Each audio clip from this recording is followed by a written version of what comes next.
Next up, I think we have Ionis and Michaela. Are you have Adam? Is Adam able to? There you go. Okay. Can you hear me okay? We can. Okay, great. Well, thanks, Tanya, and really honored and flattered that we're part of this collaboration.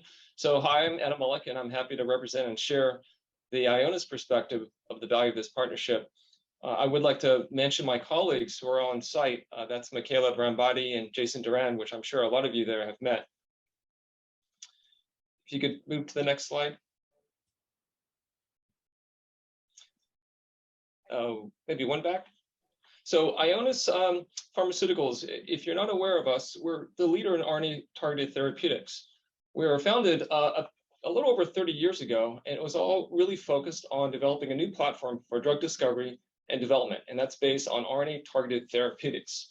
And to date, we're working on all mechanisms. So you might know us as the ASO company and also splicing because of the success of Spinraza, but we also have early programs using siRNAs as a modality. And we are beyond these mechanisms, as you might imagine, we are expanding to other RNA-targeted therapeutics of editing.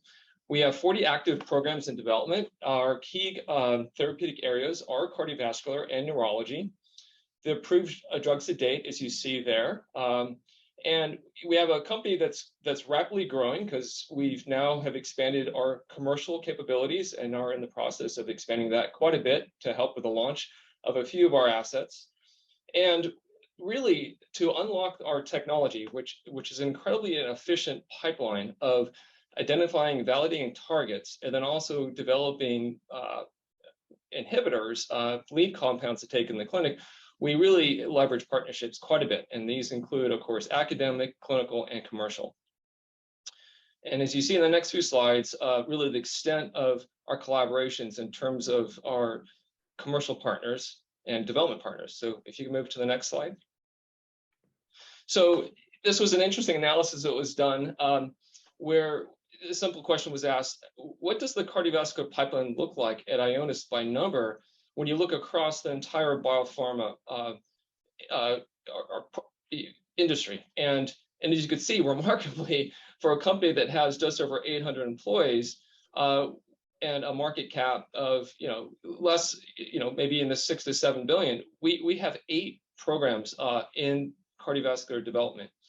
And this is really, the only company that has as many or more is AstraZeneca, who is actually our partner for 2 of these programs, and you can see that in green.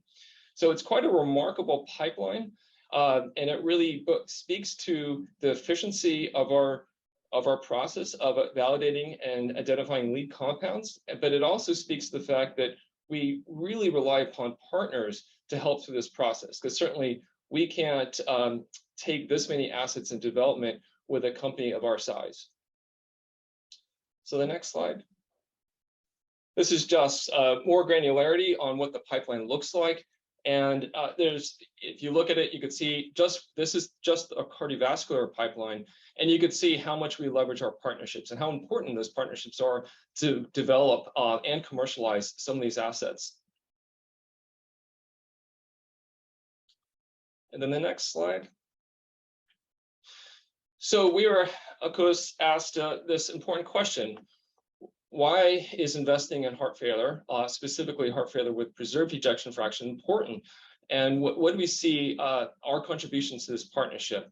Well, our main mission is to become the leader in genetic medicines, and cardiovascular is one of those core areas. As I've mentioned, we value working closely with academic and industry partners to both advance the understanding of complex diseases and also develop precision medicine therapies.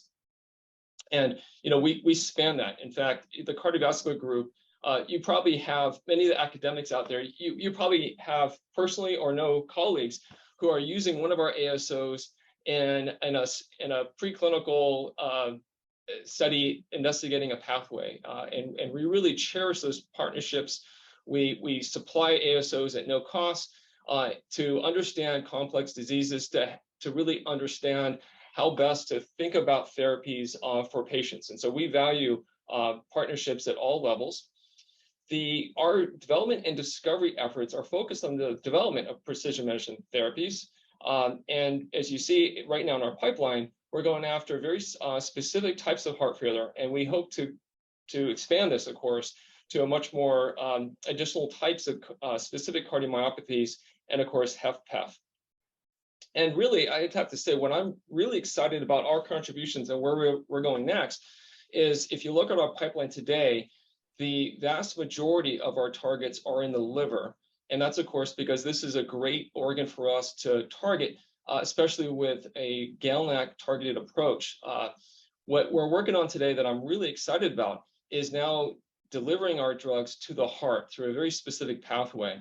And so we hope to leverage this capability in the near future. And of course, the partnership that we have with all of you and with the AMP Heart Failure Consortium will hopefully help us understand which targets and pathways we should focus on. Finally, in that third bullet, HFpEF is, of course, as we all appreciate, a major public health problem, and it really requires a better understanding of disease subtypes. I really, what Cynthia went through, it was really a fantastic description of how complex this disease is, and it's not just a cardiac disease. And understanding where we could target, and not just the heart, I would say, is really critical to advance therapies and improve patient lives. Of course, what we're focused on at Ionis is precision medicine approaches, and we really hope that the AMP Heart Failure Initiative is going to help uncover this, and I think it's really well positioned to make such advances. And so that's my final slide. So I kept it pretty succinct.